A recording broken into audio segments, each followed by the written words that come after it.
What's good, Lit Bros?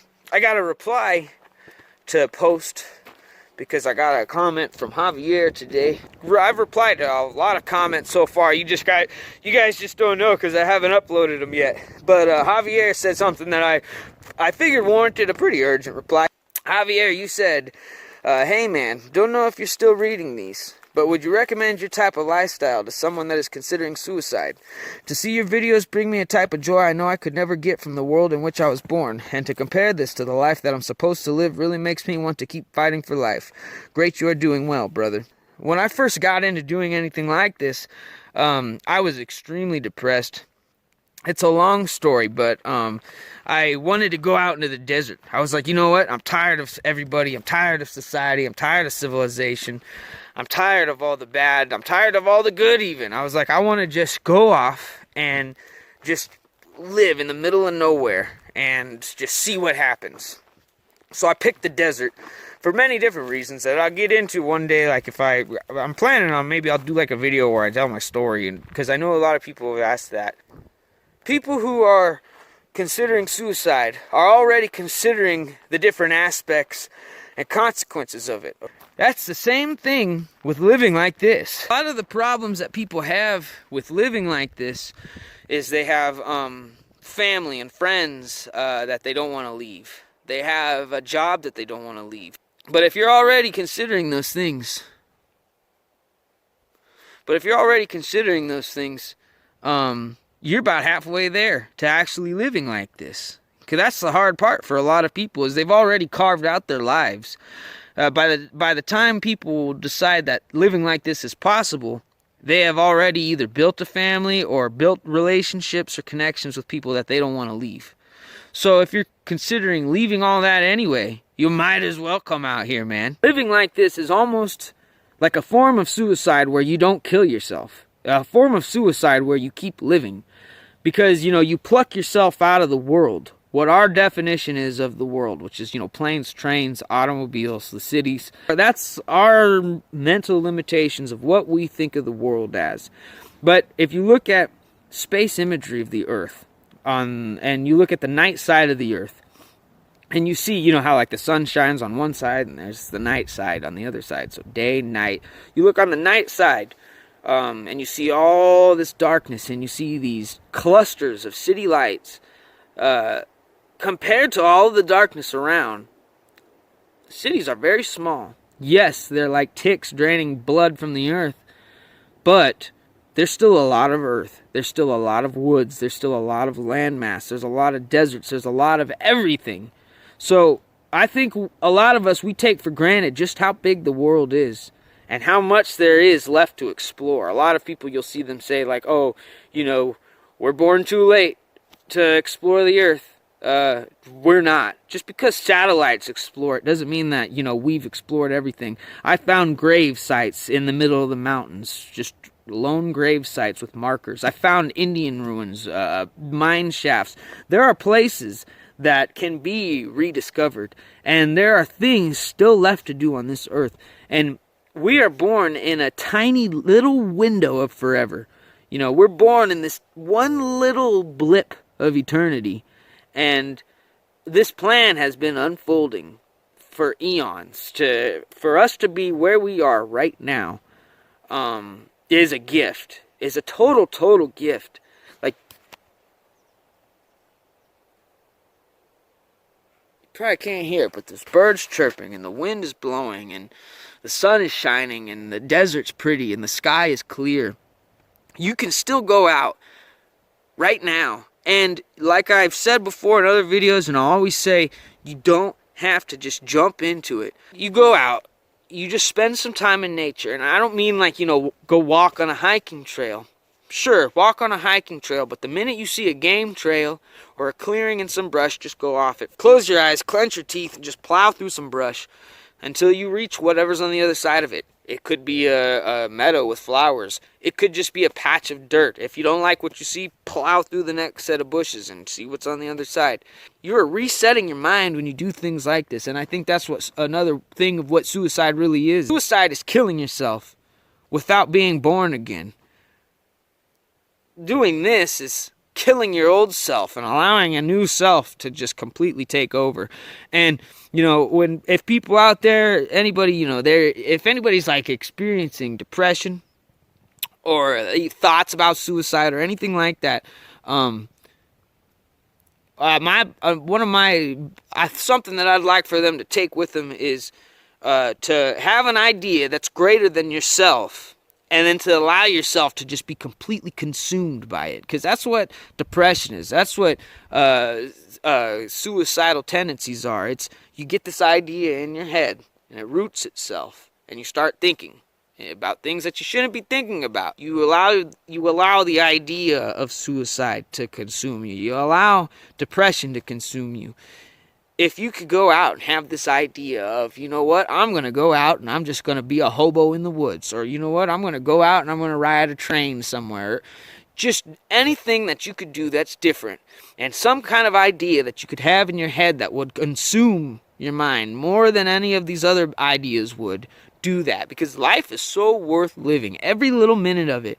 And yeah, there's a lot of shit going on out in the world. There's cities burning down. There's people getting sick. There's people beating the hell out of each other over toilet paper and things like that. But that's such a miniature part of what life is. That's such a tiny little thing. But the thing that's wrong with most of these people is that's all their life is. That's all that their life represents is that right there. Everything that's down in the cities, all of those problems. When you make your entire life civilization, and when society's your entire life, and society has an illness, you're bound to have an illness in your worldview.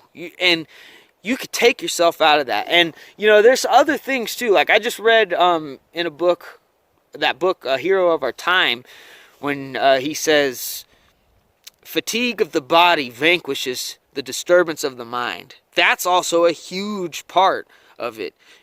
Go out, get thorns in your feet, get thorns in your fingers, get dirt in your eyes, scrape your arms on some bark, on some branches. Get a little scratched up, and then see how well you sleep at night, and how great the sunset feels, and how great the sunrise is. Like, you feel alive, and it feels good to feel alive. I recommend this lifestyle to anybody, but I especially recommend it to people who are down and out, people who are unhappy, people who are contemplating suicide. Now, this also may be some other people who watch this or hear what I say may be like, whoa, why would you recommend survival to somebody who doesn't want to live? Well, because they don't want to live their old life. They don't want to live the way that they're living. All right.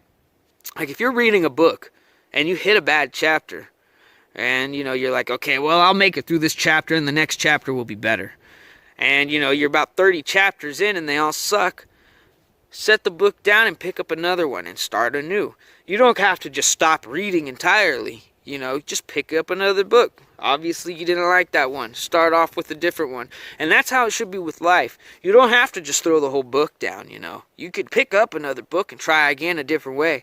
That's what life should be. I recommend this lifestyle to anybody and to everybody, and especially to people who are feeling low, anybody who's depressed, because that's how it all started with me, was depression, horrible depression, alcoholism, seeing friends die, seeing friends get addicted to drugs,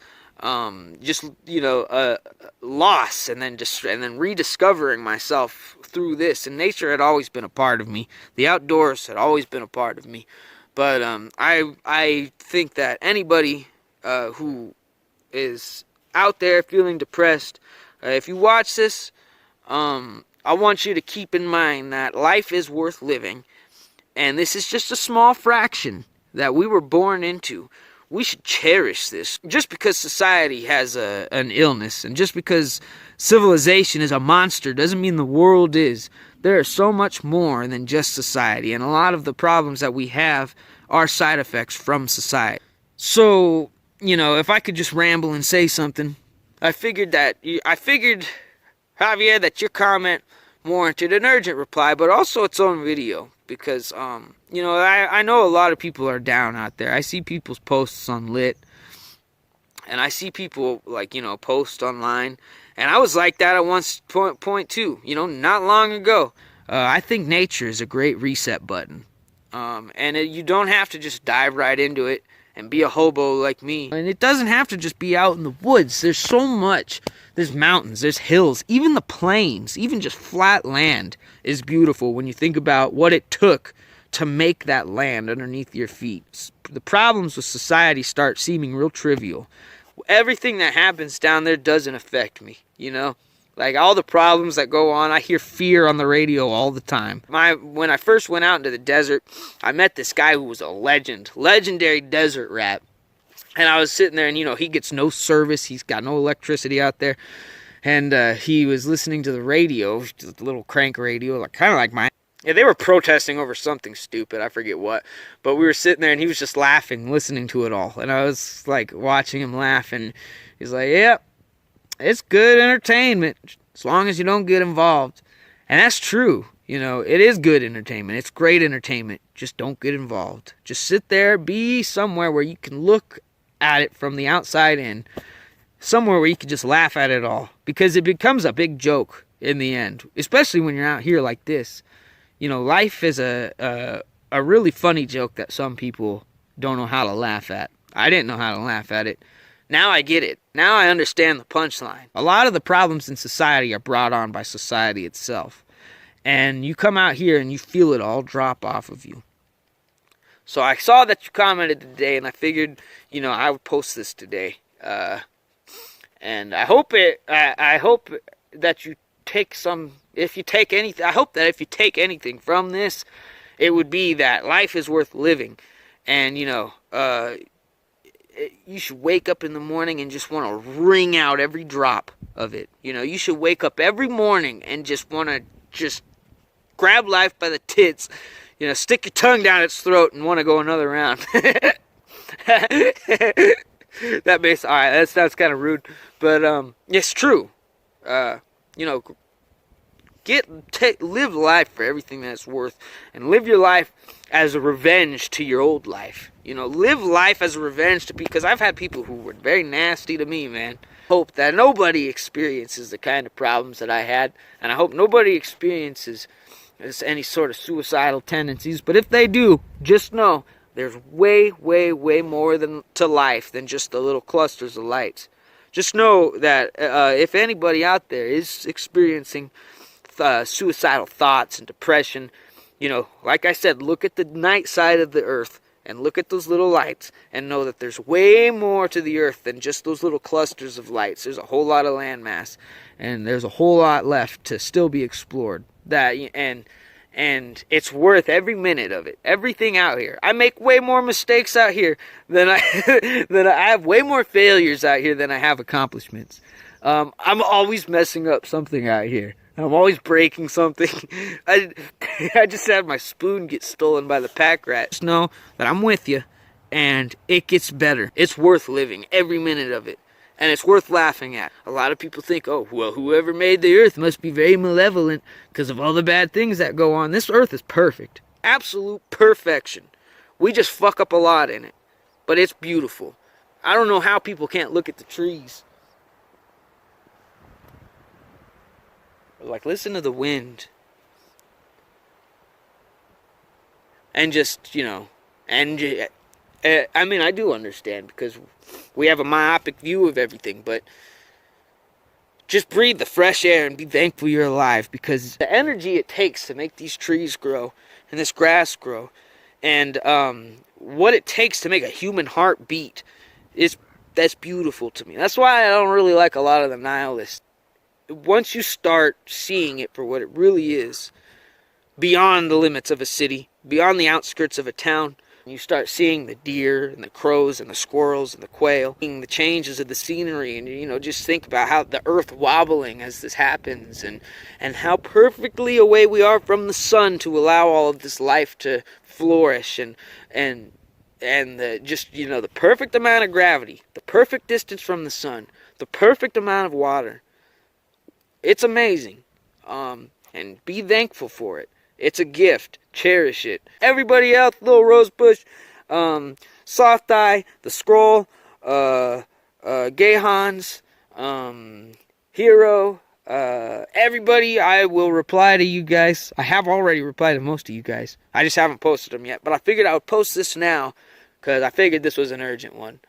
But everybody out there, enjoy life. Enjoy the time that we have here, because this is a gift. May not seem like it, but it is. Sorry if I look a little tired. I just woke up not long ago.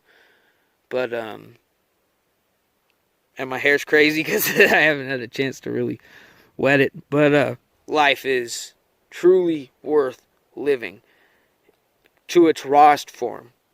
Don't let what's going on right now in the world get you down. And don't let civilization make you think that that's all that exists, because there's a whole world out here. And, every acre of it is worth going through.